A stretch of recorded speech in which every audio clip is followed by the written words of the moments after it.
Okay, I'm gonna say what we're all thinking. What everybody who is currently up to date with the manga and has currently been up to date with the anime as of the recording of this video. I'm gonna say it all at the same time. We all stay on the same page. Frankie has a new voice actor in the anime. In fact, to celebrate the anime's return after a 6-month long hiatus, we actually have this lovely color spread in addition to our normal chapter art. This is the Straw Hat crew watching the anime together. It's very cool. There's a lot of TVs there. Frankie has a different voice actor. I am going to miss the old one. I'm going to be honest. It's a very iconic voice. It's a very iconic sound. But it is also the voice of a man who has been doing voice acting for a very long time. Now, there's a lot of people upset on the internet that it doesn't sound exactly the same or it doesn't sound very close. I think it's fine. I think I'm just going to have to get used to it. Just like, it's actually really funny when you think about it. If I had a nickel for every time Frankie went through a major change that the entire fandom was split upon, I would have 2 nickels, which isn't a lot, but it's weird that it happened twice. This time, it is his voice in the anime, in the sub specifically, in the actual Japanese anime. The first time it happened was when Frankie got his new look. Because of all the post-time skip looks, Frankie's is the most drastically different. I mean, everybody else does look a little different, but this was drastically different. So, now that I have gotten that out of the way, hello Internet, I am the hero of Julios, once again with another One Piece chapter summary. This week's chapter title I had to write down because of its length. It is chapter 1145, Wildfire in Forest Section 2, Branch Route 8. You really couldn't have said just, oh no, a fire? But yeah, the art this week is the continuation of Yamato's story, having defeated Who's Who and saved the girls and the carpenters and all of whatnot. We do find out that Page 1 is alive. Ulti is so happy that her sweet brother Pepe is okay, and we see Yamato standing in the background. There's no one surrounding Yamato, so it's a little ominous, and I wonder if this is going to be the chance for a change, and either Yamato and Ulti and Page 1 will go their separate ways, or Yamato will have her first pair of her own disciples, like Odin had. But with that, we start into the actual chapter itself with, I don't want to say it's a direct nod to the Little Garden arc, but it is funny to see that Zoro and Sanji are once again in a land where giants roam, hunting a dinosaur. This massive, I believe it's called a drowsy-saurus or a sleepy-saurus, is lunging towards Goldberg as he holds up his mighty shield and he says, "Okay, Nash, it's time." And the shield's like, "What? Okay." And the shield expands and takes the brunt of the attack, just giving Zoro and Sanji enough time to do an homme de l'air power shoot, where Sanji kicks Zoro at a massive amount of speed to slice the head off the dinosaur. This allows them to, cook it up and eat it, as they need to get Loki's strength back up, as well as feed a very hungry Luffy, as you always have to do. But we actually learn, and this one's for all you theorists out there, that it turns out the shield that Goldberg was holding did not have a smile painted on it, or it had, a face painted on it of any kind. No. This was a gift from his father during one of the Giants' expeditions to try and defeat Big Mom. Nash is a homie. A shield named Nash. Or the shield's name might actually be Nas, but because of the way that Goldberg talks, it may be because of that Nash is actually Nash. Regardless, though, Nash is a homie that serves as a shield for Goldberg. I would assume willingly, considering the situation he's in. It feels like if it's been this long since Goldberg got that shield, then perhaps it wasn't a malicious partnership here. Otherwise, I would have gotten rid of the shield a long time ago. So this does appear to be a similar case to Zeus, where this is a homie that has effectively betrayed Big Mom.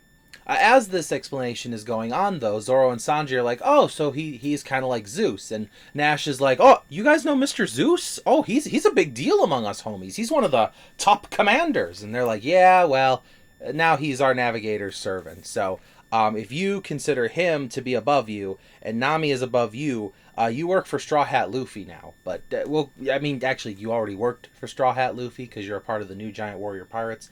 So you work for Nash, who works for Haruden, who works for Luffy. So no, Nash works for Goldberg. Regardless, welcome to the team." So, as they return back to Luffy and Loki, we learn that Loki is still chained up. They put his chains back on, and they are not letting them go. Zoro even says, I'm going to guess this guy was lying about, everything with the red-haired pirates and all that, and Loki goes as far as to say, no, that's actually very true. The reason I'm not telling you anything is because I'm still chained up. Hello? But yes, Loki is still recovering from his wounds, and as we know, Dr. Luffy is in the office.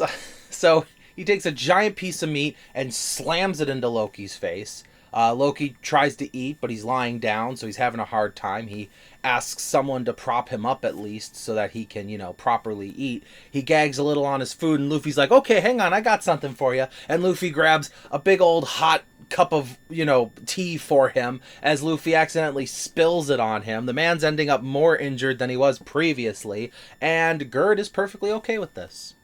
So, Elbaf does not have a Hippocratic oath. Let us keep that in mind. So while all this is going on, Loki does explain kind of his end of the situation, at least as much as he can, or as much as he's willing to. He does tell them about the God's Knights, about Gunko and Red-Haired's twin brother, and how they did do a number on him because he was chained up. Haruden even goes as far as to say, "This must be retribution for something you did while you were out in the ocean." And Loki's like, listen.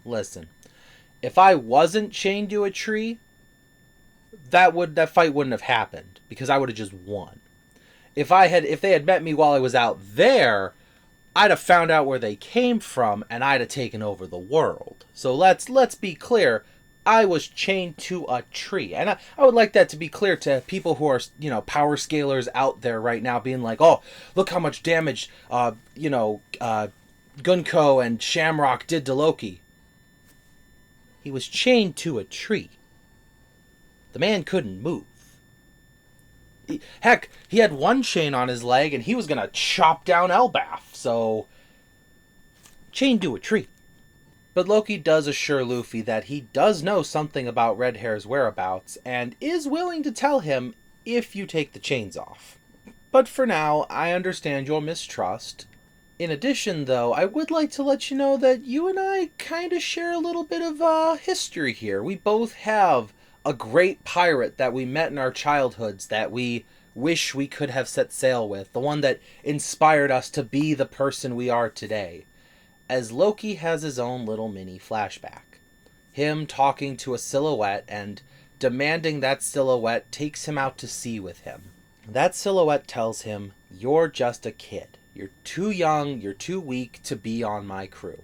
And Loki responds with, "Well then, fight me, and I'll show you how strong I am."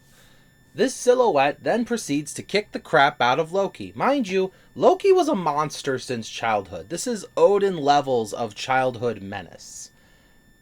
But this silhouette defeats Loki pretty easily. As he's leaving, the silhouette next to him tells him, "Hey, you really didn't have to use a sword on a kid, That was kind of overkill, don't you think?" To which the silhouette says, "Shut up, Newgate."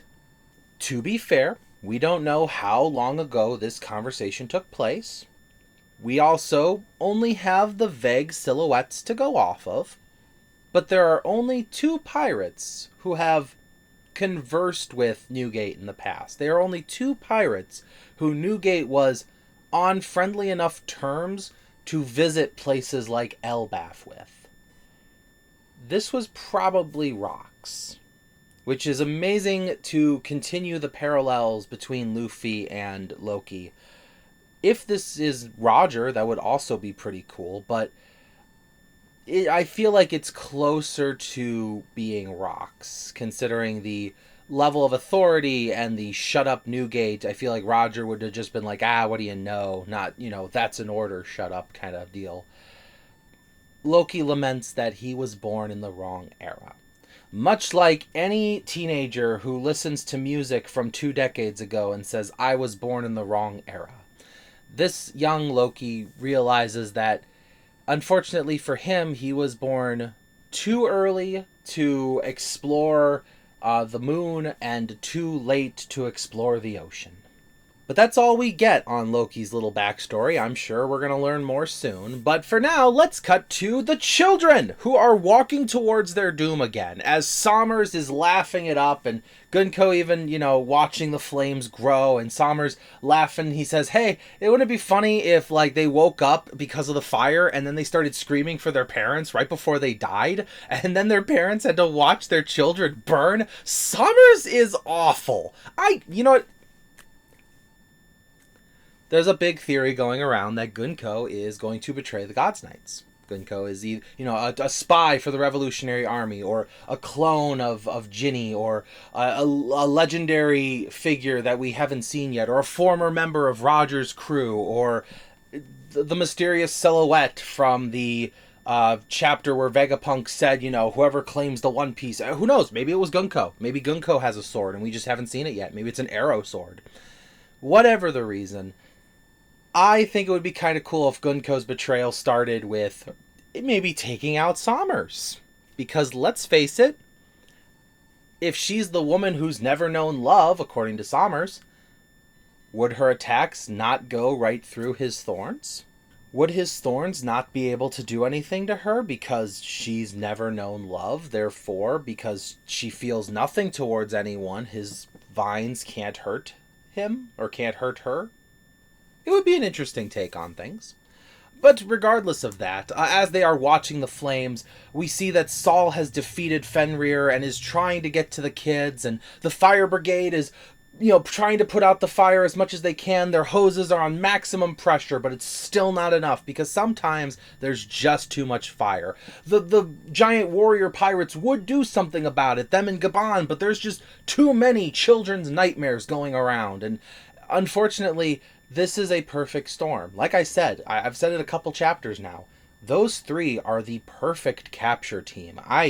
As much as I hate Sommers, he works together with these three wonderfully. But it's okay. It's all going to work out, because there's one more person who knows a thing or two about manipulating the power of water.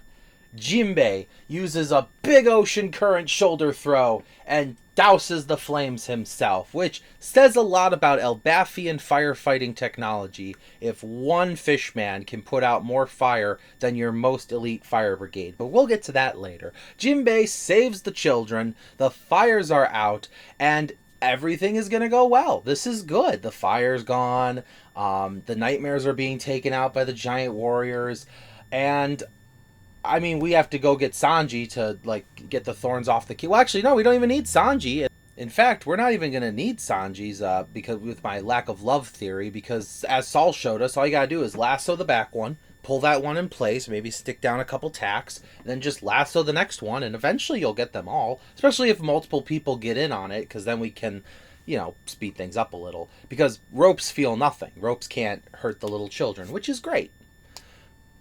However, as Colin and Nami are congratulating Jinbei from afar, Usopp is excited. Robin and Chopper, they see the big wave, and Robin's like, oh, that means Jinbei's around, which means we're going to be fine. We got one of our big hitters. We got one of the former 7 Warlords of the Sea on our team. The Colin Pirates have a stowaway, or I guess not a stowaway, enemy invader. Gunko has entered the chat. And that is actually where the chapter ends. So, what do we got? We got Jinbei from afar, but we got Nami, Usopp, Chopper and Robin, if they can see this happening, and Colin. I believe that is the roster. Oh, Brooke's there too. So I believe that is the roster for fighting Gunko. Oh, wait, Brooke's there! Oh, hang on, this might actually turn out fine. Gunko's might just be like, alright, little Colin, I see we missed one of the children. This'll be very easy to take you out. Oh, the Straw Hat crew, a few of your members are here. Well, I suppose, since you're the Emperor's crew, I'm a little afraid of the sun god Nika, so I should probably take you guys out here while I'm at... Is that the Soul King? Is that Soul King Brook? Oh my god, I am such a fan!